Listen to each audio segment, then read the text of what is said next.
Back, guys. We took 1 week break, but guess what? We're still in it. 49ers, they are going on to the NFC Championship game. They defeated the Green Bay Packers this week. I'm Rohan. This is my co-host Marco. Marco, how you doing, man? Doing great, man. Feels great to be another week alive in the playoffs and be able to talk some 49ers football and not it's great because it makes me hold off in the NFL draft talk, even though I've already been drafting players. Yeah, I know what you mean because it's like that dream. You always hope that dream still stays alive, and we got what at least one more like this next couple of 3 days. Hopefully, we got one more week after that in the Super Bowl. But let's get down to it. How are you feeling about the 49ers Packers game? Hey How's it Zach, how are going, you doing, Zach? man? But The yeah, let's 49ers get down to it. I felt the 49ers played a very solid game in terms of what they did, especially when you look at the offense in the first couple drives. I mean, they had key drops for guys like George Kittle. Brandon Ayuk had a big drop. Jawan Jennings had a drop. So if you look at all those and you put into the fact that Jimmy Garoppolo was actually dealing those first couple drives, even though we had a couple of three and outs, I believe it was four three and outs in a row. And then George Kittle had a spectacular catch to prevent five three and outs. I felt like they played fairly well, especially when you look at the conditions they're playing in. Defense side of the ball, first drive, kind of rocky, way too easy for me in terms of allowing a touchdown like that. And then outside of that, it was very, very, very good football. I'm glad the 49ers were able to come back and win the game like that, especially winning it with special teams because special teams has been their weakest link all season. And it's one of those ones where I'm finally excited. Special teams got to be part of a big win like that. I agree. I mean, it was a nice win because obviously you're going into Lambeau Field, something the 49ers have done just twice since 2013 when they played, when Colin Kaepernick was part of this team, defeating the Green Bay Packers in the playoffs. They did it also, I think it was 2 years ago that they played the Packers in Lambeau, but like tough weather conditions, you pull it out, and now you're back at Levi South. First of all, what do you think worked 49ers Packers? What worked? Defense side of the ball is getting so much pressure on Aaron Rodgers, preventing the deep balls outside of the Aaron Jones miscue. They didn't allow anything deep. They kept everything underneath and forcing Rodgers to make tight passes and hard passes. And then the weather conditions worked. I mean, the weather condition played a big factor in the game in terms of how the 49ers play football, right? I mean, get Right. after the quarterback. You can't run the ball when you in those conditions when you don't have a physical offensive line, and that's what the Packers have. They don't have a physical offensive line. The 49ers do. So it played a heavy factor into what the 49ers were capable of doing and keeping the game close. Because if the game was a sunny day, with the way the 49ers offense started, I believe the Packers would have been able to score more points and put the 49ers in a desperate situation and not been down only 7-0 for majority of the game. Yeah, I agree. I think that what worked for the 49ers has been something that's worked every single game this season except for one, and that's their defense. The defense came through in the first half, like you said, first drive of the game, they gave up a touchdown. Aaron Rodgers marched down the field. It felt like this game was kind of getting out of control immediately because the defense has been so resilient all year. But guess what? Fred Warner comes up, he steps up on the sideline, he does something that normally is uncharacteristic of him as a silent leader or as a lead by example type of leader. He goes there and he chooses the guys out in the sideline, say they need to play better. Next drive, he forces a fumble of Mercedes Lewis. I think he was a great leader in this game. I think his leadership worked because guess what? That defense stepped it around. They gave up just 3 points after that first drive throughout the entirety of a game to one of the top scoring offenses in the NFL. And they've done it consistently now in the playoffs. They held Dallas to just 17 points, and I think Dallas was as well one of the top scoring offenses in the NFL. So doing it consistently 2 weeks in a row, I think that that's big. And it's not just 2 weeks, but in the playoffs, in key moments, especially on the road in other environments, at least in Dallas, you had a couple of 49er fans there. It was somewhat red. In Green Bay, it wasn't red at all. I thought it was like 90-10 Green Bay, San Francisco. Obviously, that might change this week, but given like the conditions, not only weather, but also it's been the first time in a while where like that the fans aren't on your side. And so that's something that I think the 49ers, they were resilient. They led by their defense, and that's how they pulled it out. I think that they worked well. That worked well for them. One other thing, who played well in your opinion, just players wise? Player wise, I would go majority of the defensive line. I got to tip my cap off to a guy like Eric Armstead, who's I believe is playing the best ball of his career, in my opinion. Finally, he's playing inside against the run. He's outstanding. But now he's finally fans are actually there's a lot of fans who have given him a lot of hate in terms of because he's not getting sacks, he's not making that big splash play, but he's always been on tape. He's always making the right play. And when you look at Eric Armstead finally getting some stacks under his belt, especially in the playoffs when it matters the most. You look at him, you're like, wow, he's playing like one of the best defensive tackles in the NFL for exactly what the 49ers have paid him to be. I would also put out there Dante Johnson played a hell of a game. A guy who goes under the radar. He played very well. I actually want to talk about Emmanuel Mosley as well. He's actually came back and he stepped up and he's playing a big role in this defense. When you look at Ambry Thomas and Emmanuel Mosley, I'm too ahead of myself on Ambry Thomas because he should be Yeah. back. But Emmanuel Mosley, you look at the season that he has had, and he looks like a very solid corner in the NFL. And that's something the 49ers need. They might not go out and get that blue chip corner. Like they're not going to have a Jalen Ramsey on their team, but they're going to have such a great defensive line that they don't need great corners. They need good corners. They need solid corners who could play man to man. They could step in zone. So I think the defense in whole played well. On the offense, I would probably say Elijah Mitchell played very well. Outside of that, I think for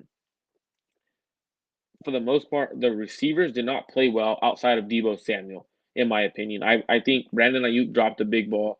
Um, George Kittle started picking it up towards the end, but when you drop a touchdown, I cannot give you much praise because he did drop a touchdown pass. Yeah, I was in the middle of the field, but he is scoring on that play no matter what. That George Kittle is scoring. Um, there's a lot of positives, but there's also a lot of negatives when you look at the fact that it shouldn't have been as close of a game as it should have been because when the defense is pitching out a shutout to Aaron Rodgers, the offense has to be able to put points on the board. You're right, and we'll get to the negatives in a sec, but when you if you told me prior to this game the 49ers are going to give up 10 points, you'd expect it to be somewhat of a blowout. There's like both sides playing to it. But Zach brought up one of my guys. For guys who played well, I think the safety tandem was great. Jaquiski Tart, that was a huge energy play on the busted coverage against Aaron Jones, who came out on a HB wheel. He was there. He probably would have taken it to the house had Jaquiski Tart not run.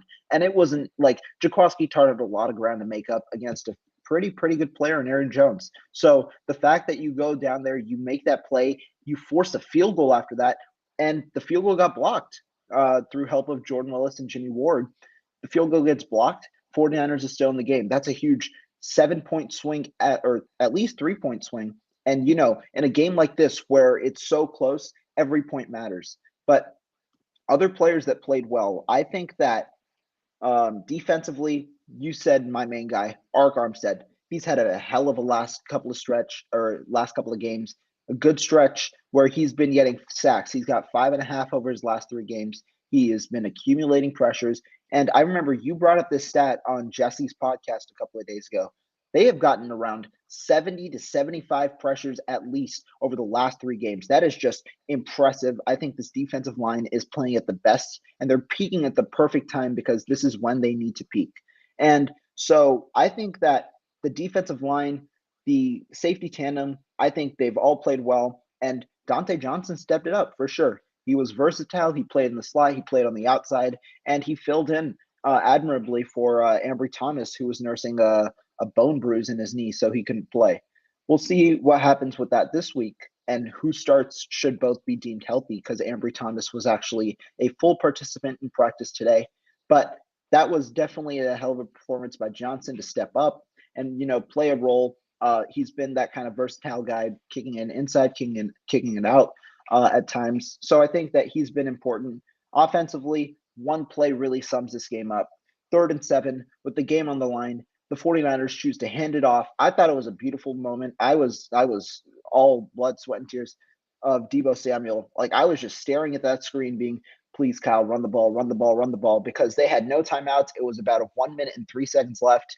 or maybe 113 left. You got to run that clock out, not give Aaron Rodgers a chance. So he runs the football, puts it in the hands of his best player, and his best player delivered, gives them a first down. Robbie Gould ended up kicking that field goal. So definitely there were a lot of positives in this game. Obviously, when you give up just 10 points, that is a huge win for your defense, your entire defense. And shout out to D'Amico Ryans as well. But you only scored 13. So, like you said, what didn't work, Marco?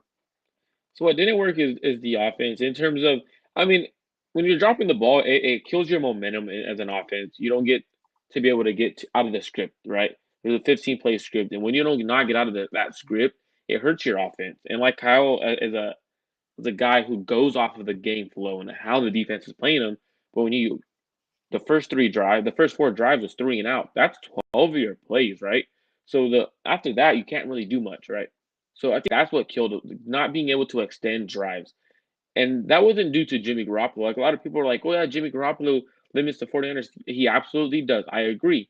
But now when we gotta look at Jimmy Garoppolo is when he is dealing and he is throwing darts, you have to be able to back your quarterback up and catch those darts, right? So Brandon Ayuk had one that could have been a fumble. I mean, the way that game was called, I mean, you never know, right? With the way NFL calls catches, fumbles, and stuff, we never know. So that's a big drop. And then the touchdown that Kittle would have caught and took off to the house, you cannot drop that. That's absolutely an unexcusable drop pass by George Kittle, especially when you're the player of George Kittle's caliber. You may not be dropping passes like that. And then we go into the rest of the offense, the rest of the game. Everything was just not there. And I think for me, what didn't work is turning the ball over in the red zone, right? So it makes life harder when you turn the ball into the red zone. So we could have went into half 7-3, and that would have been a very big momentum changer, right? On offense, you get some momentum on offense, or even 7-7 going into half, and then the interception comes. And luckily, what didn't work for that offense was Jimmy Garoppolo always plays better when he gets that interception all the way. He's just not afraid to sling it, and that's the mentality that actually worked for Jimmy Garoppolo. So it didn't work in terms of getting points, but it worked in the long run. So for the 49ers, I think what didn't work mainly was the offense. You can't really put blame on the defense, can't put blame on the special teams. They got the ball out to the 50-yard line. They got two blocked, a touchdown and a blocked field goal that swung the game about 13 points. So when you look at all that, there's not much that didn't work outside of the offense. I thought they ran the ball well. I thought the pass game wasn't there, and that's because of the weather. Also, when you look at Jimmy Garoppolo, when you don't have the strongest arm in this kind of weather, it is harder to throw the football. So for Jimmy Garoppolo to be able to lead the 49ers back into the game-winning drive to tie it up and win the game, I felt that was very good football in terms of what worked outside of the same time it didn't work at the same time. Yeah, I agree with exactly what you said in that the offense kind of needs to pick up the pace, especially against a Rams team who just put 30 points on the Buccaneers, and they were in fairly good control for throughout that first half of the game. And so, looking at the 49ers against the against the Packers, what needs to kind of pick it up is all the pieces kind of need to click at the right moment. You said it. Jimmy Garoppolo is a streaky quarterback. He'll have his hot streak. He'll also have his cold moments where he second second guesses himself. He makes poor decisions, and sometimes it's just irrational in that he doesn't second guess. He throws it, hoping that he can make that throw anyway. And Kyle Shanahan testified to it this week, saying that's like the up and down with Jimmy Garoppolo. He likes the aggressiveness because that's something that he wants from a quarterback, but he does have to realize when it is time to throw the football away. So that first interception, the one that he had against Green Bay in the red zone, I think that one was a little inexcusable. If you hit Kittle earlier, that's a touchdown. But he was avoiding pressure. After that, he has to realize, guess what? I'm on the run. I don't have the zip to make it there because he has to throw that in the back of the end zone. And so that one is one you just got to throw away rather than trying to make a play, especially against a Rams team. But the other thing I'll say is we keep saying, look, you got to improve on these mistakes in order to win. Yet the 49ers make similar mistakes and still they win. Like Jimmy Garoppolo has thrown, 5 interceptions, I think, in his last 3 games, and the 49ers have pulled out all 3 games. I think that that's a testament to how resilient they are and how much they play team football. I think the 49ers are one team left in this race where they don't really depend on a single player to make a play. They're reliant on depth. They're reliant on everybody connecting together rather than, let's say, like the Chiefs, right, who have Patrick Mahomes to guide their offense. The Bengals, who have their trio of receivers and Joe Burrow to guide their offense over their defense. The 49ers are a well-rounded team and a top 10 offense and a top 10 defense, and they're able to not only shut down opponents, but also put themselves in positions where they can run away with games early. Now, do they have to execute and finish those games out rather than letting teams come in? I think so. But I think if the 49ers can improve on limiting turnovers, which they couldn't in this game, but also not only limiting turnovers, but at least remaining somewhat neutral in the turnover battle, like they did in this game because Fred Warner forced the fumble. I think that that'll bode well against the Green Bay Packers. Yeah, I absolutely agree with you, especially when, like Zach's saying, right? So you're saying how Jimmy is due, right? And you're pretty much kind of pointing to that too. So like Zach said, Jimmy is due for a hot game. Stafford is due to come back down to earth and throw an interception, which will show up first on Sunday.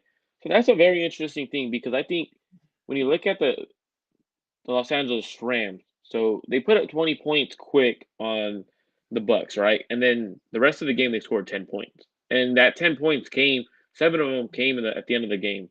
So when we look at it, actually 3 came at the end of the game when the game-winning drive. When we look at it, the Rams defense isn't that great. When you give up that many points, yes, it is Tom Brady, but when you give up 24 points in the third and fourth quarter, and then we look back at how many points they give up against us, I think Jimmy's hot game is gonna come before um, Stafford comes back down to earth. Or I say they should both come actually. I think Stafford's gonna have an interception or possibly 2 again.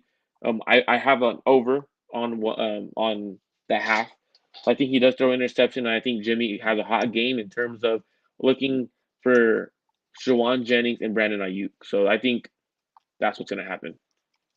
Yeah, we have another comment. How do you think the 49ers will scheme against the Rams offense after their strong performance against the Packers? Okay, so my quick thoughts.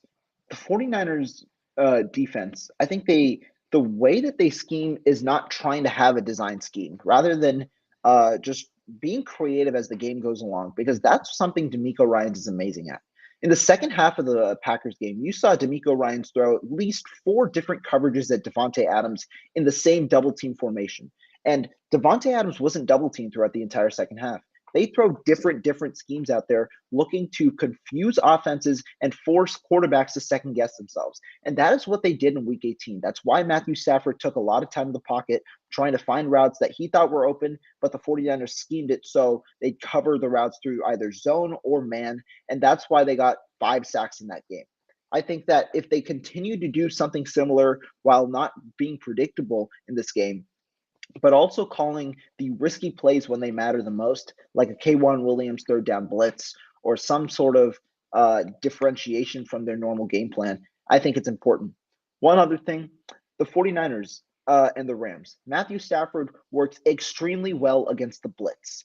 But the 49ers are a different defense. They are able to generate pressure, generating pressure on 41% of pass rushing downs while only blitzing on 14% of pass rushing downs. That's important because Matthew Stafford is going to be pressured, but it's not going to be in formations that he normally sees. It's going to be in non-blitz packages when the 49ers just rush 4 defenders and they're going to try and generate pressure while also dropping 7 back. I think that that's important. What do you think?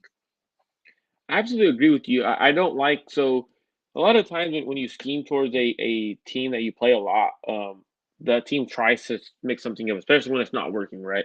So I think the 49ers should actually stay with what they've been doing and force Matthew Stafford to beat them in the quick game. And when you look at the way the Rams are built, they're not built on the quick game. They're built on allowing routes to develop. If you look at OBJ, Cooper Cup, they like to be hit intermediate to deep. Although Cooper Cup could do a lot of work underneath. Yeah. So I would rather D'Amico Ryans keep everything underneath and force them to make long drives like they did have in the past. And what that leads to is getting more hits, more pressures on Matthew Stafford. So I think you nailed it on the head. Don't really just that pass rush just has to get home. That's pretty much what it has to do. You can't really beat this offense unless your pass rush is getting home. That's all it is. Yeah. All right. This is a good transition to go to our 49ers and Rams talk. 49ers right now. Trent Williams is currently, he hasn't practiced in 2 straight days with his ankle sprain type of thing. They don't know if it's a high or a low yet, but he hasn't practiced in 2 straight days. Meanwhile, Elijah Mitchell and Jeff Wilson Jr. both practiced in limited fashion today, and Ambry Thomas practiced in full. Are you worried about Trent Williams this week? Absolutely no. I think Trent Williams is going to go. The reason why I think so is so when you look at Trent, the game that he ended up sitting out for the Rams that the week prior, he was limping drastically, and I noticed it during the game. Like he was like kept like going, and during the Packers game, so he did limp. He did have a limp going off the field, but then he sprinted back onto the field, and then he was able to finish the game strong. So to me, shows that he was able to fight through that ankle, and we gotta remember. So this guy is living to play in the Super Bowl, right? So he is not going to allow himself to miss this game, no matter what. He's going to give it a go, and if he's not able to go, for example, he's going to play the first quarter, and let's say his ankle isn't feeling good or whatever, then he'll end up sitting it out. But besides that, he's good to go. I think he plays. I think Ambry Thomas plays. He was a full participant in practice today. I think that's a huge boost to this defense, even though Dante Johnson played well. The reason why I think it's a huge boost is now they could use Dante Johnson to step in for a few reps. I mean, K1 Williams has struggled a little bit in the postseason against slot receivers, but at the same time, so has Dante Johnson. We got to remember Dante Johnson got beat deep against the Los Angeles Rams in the slot. So I like having Dante Johnson available, but I'd rather see our starting secondary because now Ambry Thomas gives you a little bit more than Dante Johnson. He's a little bit more athletic than Dante Johnson, in my opinion, and he has that swagger. He has that. I already own these dudes, right? He understands what he needs to do in order to stay with OBJ, in order to stay with Cooper Kupp, Van Jefferson. So I would rather have Ambry Thomas go if he's healthy. Um, so I think those two players should go, and getting Ambry is a huge boost. Yeah, I agree. I think Trent Williams, he should play. Kyle Shanahan expressed optimism yesterday during his presser that both him and Williams himself do believe that Trent is going to play. And one thing about Trent Williams, on the topic of just toughness, Trent Williams, like when he enters a game, regardless of what happens during that game, he's got the mentality to finish. He suffered the ankle injury in the third quarter of the Green Bay game. And guess what? He missed one total snap out of 54 possible snaps. He played 98% of the offensive snaps despite suffering an injury and sustaining it throughout almost like 50% of the game. And then you said it yourself in the Tennessee game. Trent Williams, he had that injury as well, which is what caused him, or sorry, in the Houston game, he had the injury as well, which is what caused him to miss the Rams game. He played 95% of the snaps. It's not something that Trent Williams doesn't do. He plays when it's most necessary and when his pain tolerance can handle it. Shanahan also said that Trent Williams is likely to, or it seems like Trent Williams' prognosis is a little better than last week. I think that that's important. Um, so I think that Trent Williams, like while he definitely is going to be in some pain, I think that he can pull it out and he can play. The other thing about you saying Ambry Thomas, I saw an interesting tweet today on Twitter that one of my guys, Vish Kumar, and he thought that the 49ers should start Dante Johnson over Ambry Thomas just due to consistency and because he thought Johnson played well against Devontae Adams and Green Bay. What are your thoughts on that? Because I know you're a huge Ambry Thomas guy. I'm a huge Ambry Thomas guy. What do you think? So I wouldn't necessarily start him over Ambry Thomas because Ambry Thomas has been playing very well, and if Ambry Thomas has the ability to go, you have to let him go, right? The reason why I think that is the confidence Ambry Thomas has been playing with is a different kind of confidence. You don't break a guy's confidence if he can't go, especially when he's been balling out of control, right? he's the reason you kind of got into the playoffs, because if he's not there against the Rams game, who knows if Dante Johnson gets an interception? Who knows if Josh Norman gets an interception? Those two guys have been called for a lot of pass interferences this year. Do they get called for a pass interference and extend that drive? So I think you definitely go Ambry. I don't mind playing Dante Johnson, rotating in and out with K'Wan Williams, or especially if they're in a dime lick with Dante Johnson coming in. He's very sound in playing safety corner, so you could run a lot more looks. You could disguise a lot more things. You could have him lined up somewhere and end up rotating last second to throw Matthew Stafford off. So I don't mind having Dante Johnson out there. I just wouldn't have him over Ambry Thomas or Emmanuel Mosley. Now there is a question: would he play over K'Wan Williams? Even though K'Wan Williams is struggling, I absolutely would play K'Wan, because K'Wan is a dog, and K'Wan he's been a stud the entire time he's been with San Francisco, right?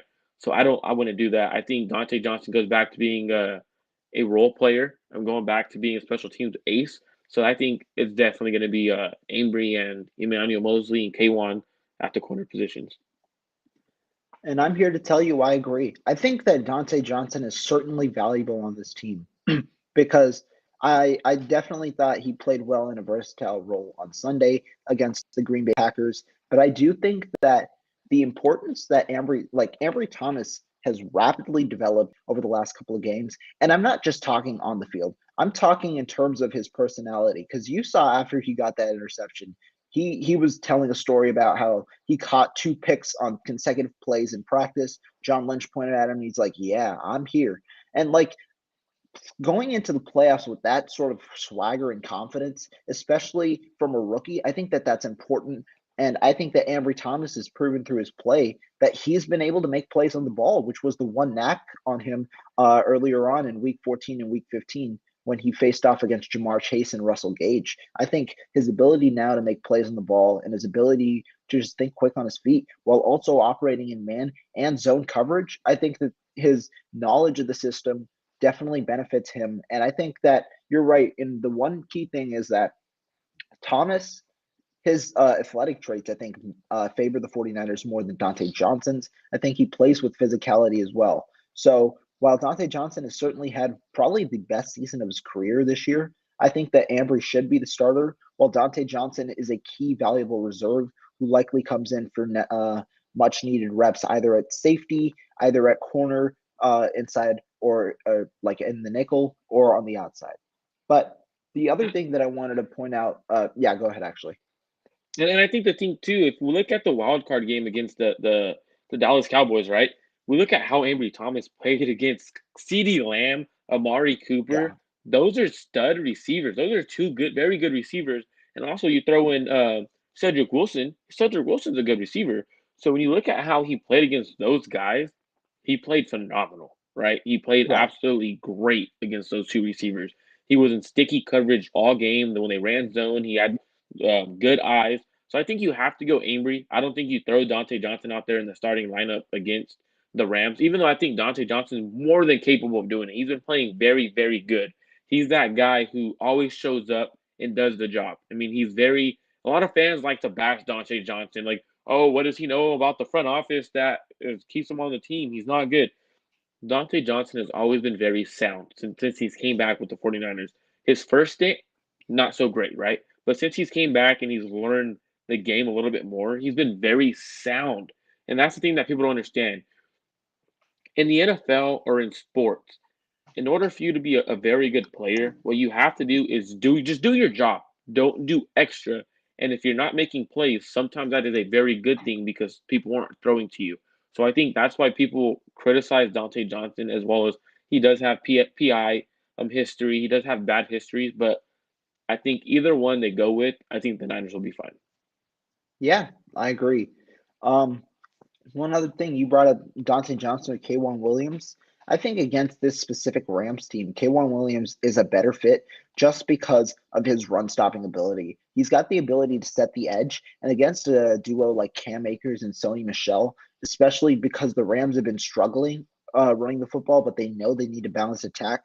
I think it's important to defend against the run, especially on the outside with interior guys like Armstead and DJ Jones there to help up. So K'Wan Williams, he's a stout run defender. I think that is an area where he's going to be helpful against the Rams, and I think that's why he probably gets a good amount of snaps at the cornerback position in the nickel. And I also think the blitzing ability of Right. K'Wan Williams is huge. So like I've seen a lot of people mentioning of Dante Johnson over K'Wan in the slot, but at the same time, like you lose a lot. The chemistry goes off the window because K'Wan is a very good slot corner. He's good in the run game. He's a great blitzer. So I think they stick with K'Wan. They put Ambry Thomas back out there, and they have Emmanuel Mosley opposite. Yeah, I agree. All right, talking about the 49ers, how do they win this game? What are the keys for you? What are the keys? So for me, the key of the game is start fast. Right. So, I mean, if we look at how the 49ers have started in the playoffs, their drives usually are pretty decent. I mean, outside of the Packers game, it wasn't much. Like their offense was struggling due to drop passes. But if I was Kyle Shanahan, I would put their linebackers in a blender early, mix it up, get them in the run game going early, right?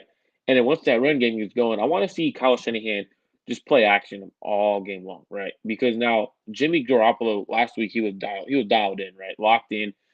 And I think if Jimmy Garoppolo would have hit those throws, I think Jimmy Garoppolo probably would have put up very good numbers, and Jimmy Garoppolo would have been very very loved this week if those passes weren't dropped. People would have been talking very differently, even if that he had that interception. They would have been talking very differently of Jimmy Garoppolo. So I think Kyle Shanahan needs to get Jimmy going early with some easy throws. He likes that play action slant over the middle or that dig route. So he needs to get him going.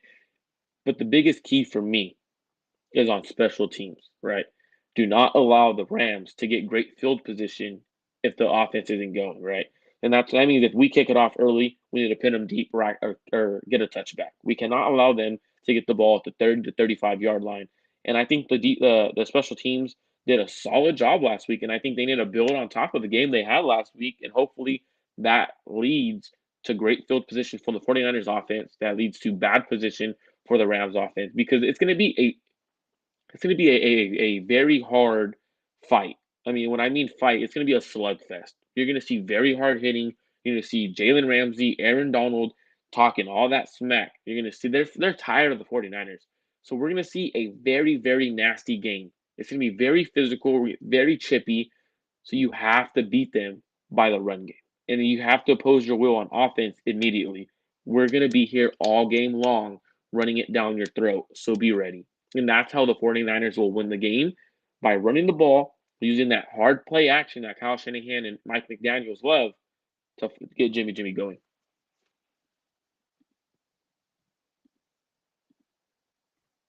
Yeah, so 49ers, I think that a lot of the things are exactly what you said. Number one thing, obviously, is running the football because running the football establishes game of pace game of pace because you want to make sure that you have control of this game. Jimmy Garoppolo said after the Week 18 or after the Packers win that in the Packers game it felt like they were somewhat in control throughout for a good portion of the game. But against the Rams, when they were down 17-3 at halftime, it didn't really feel like they were in control. So it's part of what you said in that get off to a good early start, but it's also make sure you remain in control of this game. I wanted to quickly point out how far the 49ers have offensively come. Because in week 10, what did the 49ers resort to against a very high flying Rams team and a 3-5 49ers team? What they did was they took 11-minute drives, they took 7-minute drives, running the football and pounding it on Los Angeles's chest, making sure that they had to come and match the physicality of the 49ers. And like it's so creative because you see that's the element that the 49ers have. And you also see they've got this play action passing ability with Jimmy Garoppolo to throw on first and second downs to try and add some creative spin to this offense. So there's a whole different varieties of how the 49ers can utilize their offense, but it's important that they establish pace and that they control the game.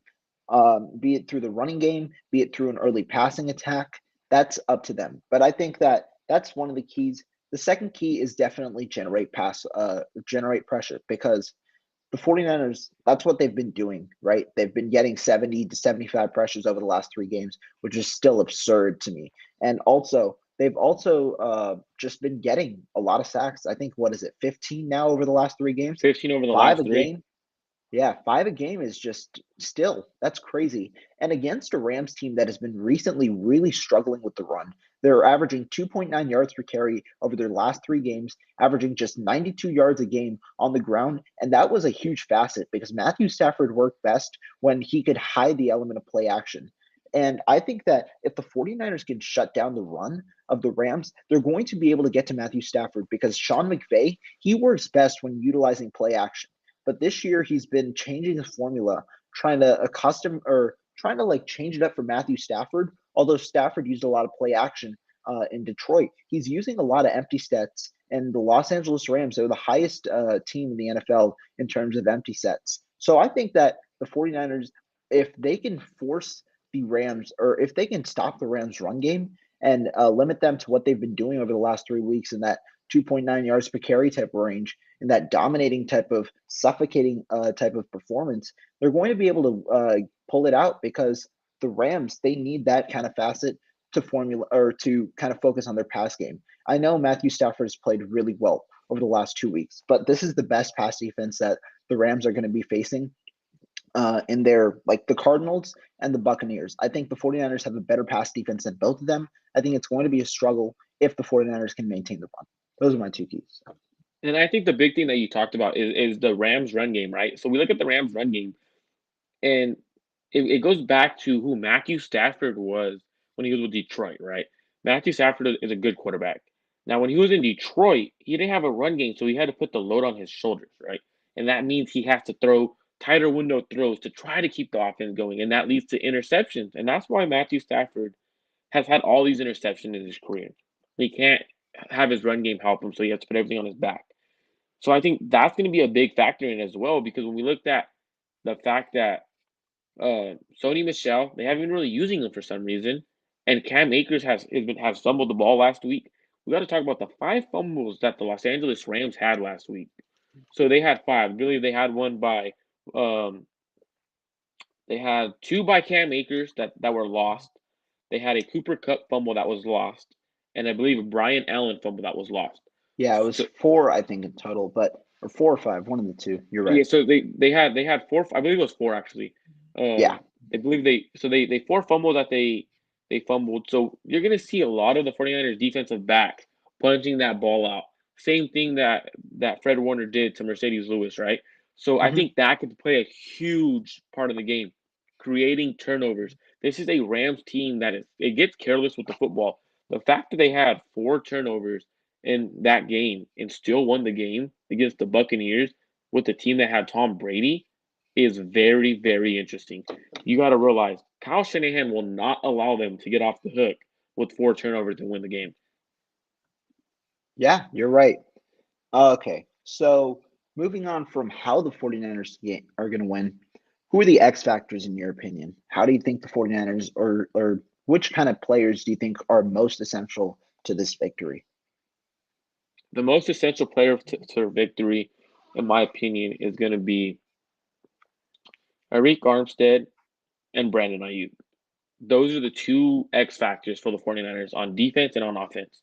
So the reason why I say Arik Armstead is because Arik Armstead is going to be getting a lot of attention. A lot of teams should be doubling him as well as Nick Bosa, right? I mean, when you look at Armstead, he's been tearing it up so well that you would think to throw 2 at him. But now if you throw 2 at him, someone else, there's going to be 2 people that are one-on-one. You can't throw 2 at Bosa and 2 at Armstead. So most likely Armstead's going to be one-on-one. He's going to have one-on-one matchups.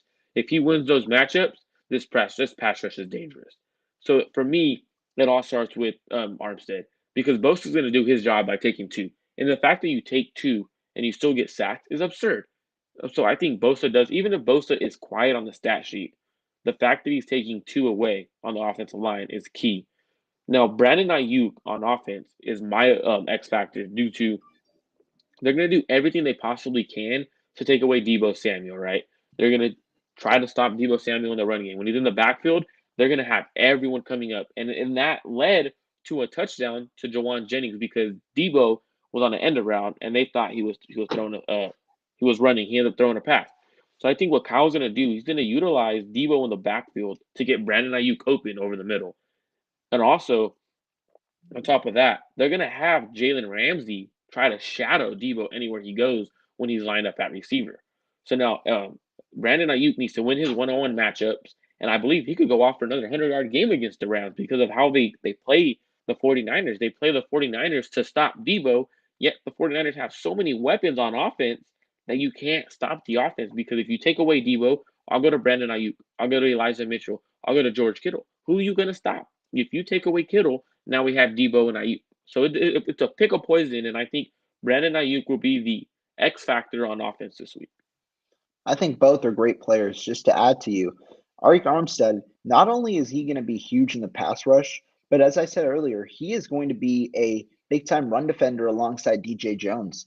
The last time these two teams played, Sony Michel got 21 carries, only rushed for 43 yards. Cam Akers got 5 carries, rushed for 3 yards. Like, they were suffocating in the middle, and the edges did their thing. The cornerbacks tackled well. The entire team tackled well, but it starts by making sure they don't run right down your throats, because that's what sets you up for exposure. So I think Arik Armstead is definitely one of the keys to this game, because not only is he a very good pass rusher, but he's also one of the best run stoppers in the NFL at the defensive or interior defensive line position. And then on offense, like you said, Brandon Ayuk, biggest point is that Jalen Ramsey is going to probably shadow Debo Samuel wherever he goes. And the problem with that for the Rams is Kyle Shanahan knows exactly how to scheme plays for players. And if he can really, like, if he has Debo Samuel being shadowed by Jalen Ramsey, he has a formula to essentially take Jalen Ramsey out of this game, because you can scheme plays where Debo Samuel's used as a decoy. He's done it on multiple occasions before. He's also done it with George Kittle. That's what George Kittle's known for. So if you can get these decoy type of plays, you can free up players like George Kittle, like Brandon Ayuk, like Jawan Jennings for one-on-one opportunities where they're going to be open. Because as long as you run the route that you're supposed to run, you're in an open spot. Jimmy Garoppolo, he can hit open throws when it matters. So I think that that's important for the 49ers, because Kyle Shanahan, his mind has certainly been able to just take out players in the past. And he sets up players in open space. And Brandon Ayuk, like you said, he had 6 catches for 107 yards last time. Jawan Jennings also had a 6-catch, 94-yard, 2-touchdown game. So the supporting cast was certainly very helpful. We'll see if we get more from George Kittle this time, if they're using Debo Samuel as such a decoy over the middle. But I think that those two are good X factors. I'm going to go with 2 fun X factors for mine. First one is Mr. Good as Gold, because in this last stretch of games, Robbie Gold has been really, really important, because in the Green Bay game, he kicks the game-winning field goal. He also kicks another field goal when they march down the field, and those two kind of scores, especially in low-scoring affairs or especially in tight affairs, it's important that you make sure you get like all the points that you can get. And Robbie Gold's ability to hit these 45 to 50-yard field goals somewhere in that range, especially in those conditions, I thought that was important. The week before against Dallas, he was important. The week against the Rams, he kicked the game-winning field goal, right? Which was obviously after that, Ambry Thomas got the game-clinching interception. But his ability to kick in the clutch, especially in the playoffs, he's 20 for 20 so far. I think that that's going to be very important for the 49ers if it comes down to a tight game, which I anticipate it'll be. And my second one is the fans. Levi South, 47% apparently of the sales are coming from NorCal. And what's even more surprising? That's that you throw out there is only from TickPick. So there's other sites that are projecting more, like they're higher percents from NorCal. And you're exactly right. And the funny thing is, most of the fans that were there in week 18 are from Los Angeles. It's not like they're from the Bay Area and everyone's just traveling down. 49er fans are heavy in Los Angeles, so I'm expecting an even bigger turnout, especially with this being one of the most profitable games of all time. 49er fans, they are that faithful. Like, the higher the price, I think the less likely the amount of Ram fans are going to be there. And 49er fans, I think, are going to show out. And if Matthew Stafford is forced to use a silent count for the second game, against the 49ers, I think that bodes well because not only does it put Jimmy Garoppolo in a groove, it also limits Matthew Stafford on offense. So I think that those are the two keys for me: Levi South and Robbie Gould. So I agree with you on Robbie Gold because so yeah, Robbie Gold is clutch, right? Robbie Gold he's earned his money in the playoffs. I don't care what anyone says. He earned his money in the playoffs. As much as people want to give him crap for making so much money, that is not a Right. player's fault, right? I mean, if you tell me, hey, I'm going to pay you $5 million to play kicker, and I'm a great kicker, I'm not saying no. I'm not going to. So it's not his fault. If you're going to blame anyone, it's the team's fault, right? Right. But Because he's they earned his franchise tagged him. Yeah. exactly right. So he's earned his money in the playoffs, and I think hat tip to him because in the weather condition that it was a 47-yard field goal. I did not think. I'll be honest with you. I did not think he was going to hit it. The reason is he was struggling to hit. I believe it was You're right. 40 to 45-yard field goals pregame. I think Pregame. it was 50. No, I think it was 50, but It he was was like 50, 8 to 10 yards short. eight to He ten was yards coming per up game. short. Yeah. So for me, he was hitting the front. When I seen the videos, he was hitting the front of the Right. end zone. So for me, I was like, whoa, that means he can't really hit a 40-yarder, right? I mean, it's a close 40-yarder. I mean, when we think about it, it would be a very close 40-yarder if you're kicking 50-yarder and it's hitting the front of the end zone. That's about 40 yards, and it was barely hitting. So I was like, wow, damn, 47. That's almost 50. And he was struggling. Then I was like, man. And then they bring up the commentators bring up that he's never missed in the Yeah. playoffs, and I was like, there it is. The commentators jinx, like, They and then he always nails jinx it. it. Anytime you show that perfect stat, it's getting screwed over. I remember that, Yes, like, they brought up some stat about Mason Crosby in that really weird Packers Bengals game, and they missed kick after kick after kick after that. outrageous. Yeah, Yeah. so for me, I was like, oh damn, they just jinxed it. I was like, oh damn, all right, whatever then. And he ends up hitting. I was like, whoa, I did not expect that. I'll be honest with you. I was telling my family, I was like, I don't 47 yards. I think it's a little too far, especially with the weather condition. He was struggling pregame, and then he booms, and I was like, and he had enough to hit a 53 yarder. He had enough to hit. He booted that thing. So I think that's a very good one. When you said the crowd noise to Levi Self, I think 49ers going to be there. So the Rams made a big mistake by trying to limit the amount of 49er fans. All it did was make more Niner fans want to Yeah. go. That's all it did. I mean, the fact that you see the red outs everywhere. I'm on social media, so I go on every social media account to see like what 49er fans are saying and everything, and they're saying red out, and like all you see is the picture red out. I'm like, yeah. So Stafford's wife, Whitworth's wife, they done messed up. Like I all respect to them because like obviously you hear when you hear wives talking about it, right? That means their husbands are telling them that affected them, right? And a lot of people don't Right. understand. Like they're going home, they're talking to their wives and everything. That means that affected them so much that their wives are like, yeah, we need to help them try to do something. Let me see if I can buy tickets and give them away. Like, yeah, I love that they're Right. doing that. That's a great gesture. Exactly. By all Good means, it's a gesture, great but gesture. still, Yeah, but still, it's like it shows there's a little problem with Rams fans. It's like at least the one that I saw, like Kelly Stafford, her post or whatever, saying that she was willing to give away free tickets and all, just like out of the kindness of her heart. That just shows like what kind of person they are. But like I found it really funny when the first tweet that Melissa Whitworth kind of sent out was like, "Please don't buy him. Please don't buy it, or please don't sell tickets." tell them to Like, Niner tickets, Niner fans. yeah, it's a good initiative for sure. Good cause. But it was funny because like if you tell us not to do something, 49er fans are going and buying. And the funny thing was also Ticketmaster was the only one that limited Hmm. geographically. StubHub came out and said, "Nah, we are not we're not doing anything. Come and buy as you please." So, yeah, Same thing you're with right. TickPick.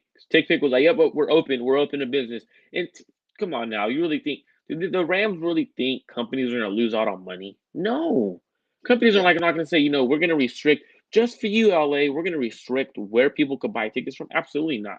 Why would they do that and lose out money that they already bought those tickets? They already invested their money into these tickets. They're not going to lose out on money. It's ridiculous. You're right. All right, Marco, to wrap it up, we got the most important question of it all. Score prediction. What are you thinking?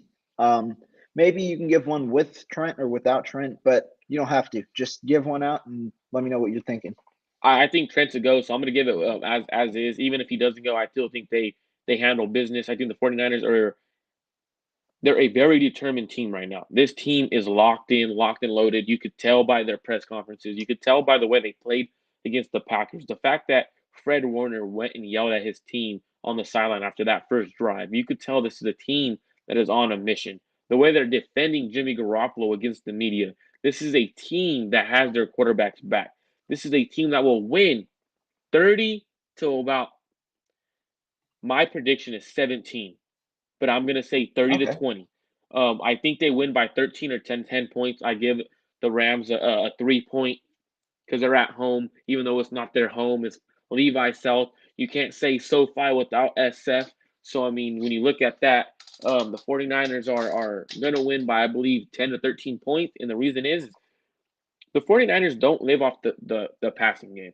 And that's what benefits the 49ers in this game, right? So when we look at the Bucks, who the Rams just beat, Tom Brady was forced to throw. So it allowed that D line to tee off without Tristan Right. Wirfs. If Tristan Wirfs Right. is there, I don't think they get that many pressures, that many sacks. So that's a big part of the game. The 49ers are capable of running the ball, keeping that pass rush honest. And absolutely, Kyle's gonna invite that pass rush and run screens off of it. He's gonna eat them alive if they just come straight up field how they have been. So I think that the difference is the play callers, right? Don't get me Okay. wrong. The Bucks, Arians is a great play caller. Leftwich is a great play caller, but the fact that Kyle is capable of running the ball and getting 30 points just running the ball is the big X factor. So I say 30 to 20, giving the Rams 3 points, which I would normally say 30 to 17. Okay. I interestingly enough have it the same score as they played last time. 27-24. I do think it comes down to the wire, and I do think either I don't know if it'll be a last minute score, but I do think the 49ers do come out on top as well. Especially because we are assuming Trent Williams played. Even without Trent Williams in that game, they did a fairly good job. Elijah Mitchell still ran fairly well. He had 21 rushes for 85 yards, so he was grinding it out against a fairly solid defensive line, and he was also doing it on high volume. Deebo Samuel had 8 rushes for 45 yards and a touchdown. It's not like even without Trent Williams, they were struggling on the run. Trent Williams just makes it so much better. I do think that Matthew Stafford is coming in a little bit better position than he was 3 weeks ago. I guess 3 weeks ago in Week 18. I do think he's coming in on a bit of a hot streak, especially because the Rams' run game is lacking at the moment. But I do think that the only way the Rams can beat a team like the 49ers, history shows they need a balanced attack. They haven't been able to produce it against the 49ers because they've been able to shut down the run. They've also been able to force Matthew Stafford out of play action looks into empty sets where he's looking down the field way too much and he gets sacked. So I think the 49ers definitely have the ability. I think it'll be a close game. And if they can at least neutralize the turnover margin to be -1 or 0, or even favoring them, as long as they don't lose it by 2 or more, I think they've got a good shot. Because they have the ability to create turnovers. They created 2 in the last matchup, 2 interceptions against Stafford, while giving up 2 interceptions through Garoppolo. But I think that if they can at least neutralize that while also playing their normal style of football, I do think that they can pull out with a victory, although it should be a nice matchup. So my biggest question next is not score prediction, right? Who wins the coin toss? Oh, like first coin toss, I'd Yeah, say, first coin toss. yeah, I say the 49ers. They defer. Thank you, because for me, I'm a big guy on coin toss because it dictates the game. Like people don't realize the coin toss Mhm. dictates the game in a big way. You're Because right. now if you win the coin toss, you're up 7-0, and then let's say the Rams struggle to score, whatever the case may be, and the Niners could potentially get an opportunity to double up on the Yeah. end of the half and to start it off. That's a big momentum. People don't understand. Like that's a big momentum. You're keeping their offense off the field, but you're scoring, so now it deflates your defense. So I think winning the coin toss is always key for NFL teams. Um, there was one time where Kyle elected to receive, and then he went down and marched down and got a touchdown. I was like, all right, that's interesting. Yeah, because you're right in that Kyle Shanahan's methodology, anytime he defers, is look, we're gonna get the ball at the end of the half. we're going to score, and we're going to come back and we're going to score. That's the way he stomps down people's throats and kind of changes the narrative of the game. I do think that if they defer, they're in a better position, especially because they've been starting slow against teams recently. They started slow against the Packers. They didn't really score much in the first half. They also started slow against Dallas, or actually, no, they started hot against Dallas. But I think this Rams defense is a little better than that Dallas defense. And I do think that a bit of it was weather conditions last time because Garoppolo was rolling, right? Garoppolo Oh was yeah. definitely rolling. But I think that I don't think that they don't have the ability to start off fast. I do think, though, that it's in their best interest if they allow their defense to kind of dictate it from the start and have their offense build off that while also getting the ball in the second half. Yeah, I would love for that crowd noise to get super rocking the first drive of the game and defense to get Right. a big stop and set the tone of the game. That would be the momentum right there. And hearing that crowd as a Rams fan, the first possession on offense would literally kill you. Like it literally like, all right, we have our backs against the walls. And when the Rams have their back against the walls, I don't think they're a physical enough team to say, you know what, let's go to fight. Yeah, I mean, the 49ers are like they're essentially built on physicality. Debo Samuel, Kyle Shanahan testified to it today. He he doesn't need any different, like he doesn't need any extra kind of like urges or anything to get to that physicality state. He essentially comes built with it. He comes and he plays with it. He doesn't try and do anything extra. He just plays his game, and that's the physical game rather than needing some extra taunting, extra like standing right back up to his guy like Jalen Ramsey did last time. Like, no shot at that. But Debo Samuel, he's a guy who just plays like he's supposed to, and he plays very physical. The 49ers, George Kittle, like he said it too. We put him in a body bag. He is always built on physicality. You see Trent Williams mauling over guys every week. You see big hits from the safety tandem every week. You see them stuffing. You see DJ Jones once a week coming through the backfield, stuffing a guy for a loss, right? So, like, you see that how this team is built. They're not afraid to back down from a fight. They're always the ones to try and be out physical and out, like, essentially just outman the other team. And against a team like the Rams, who have had some sort of issues when dealing with physicality in the past, they've, especially with team chemistry, it's something that you wonder, is that going to play a huge role in this game? Oh, yeah, absolutely. I agree with you on everything you just said right now. Yeah. Well, man, this is a great way to end the podcast. Hopefully the 49ers win, and hopefully we're back here not talking about the offseason, but we're Yeah, and talking about, hopefully yeah, and hopefully everyone make sure they hit that subscribe button. Make sure you guys hit that like yes, button sir. on the video. Hit that bell so you guys know every time me and Rohan are going live. But definitely, hopefully, we're not talking what positions the 49ers should draft or how Right. upsetting it was to lose. Hopefully, we're talking about seeing the Bengals in the Super Bowl or the Chiefs in the Bengals, Super Bowl. Chiefs, Yeah. whoever, bring it on. But, I mean, yeah, I prefer the Bengals, but whoever, bring it on. This team they're on a roll, and they're not backing down from a fight. So as long as they play their game, they're in a good position to at least be competitive this Sunday. Oh, I But agree. yeah, thank you guys so much for watching. Like Marco said, hit that subscribe button down below. Follow us on Twitter if you guys want to see any more content on there. And we'll see you guys next time.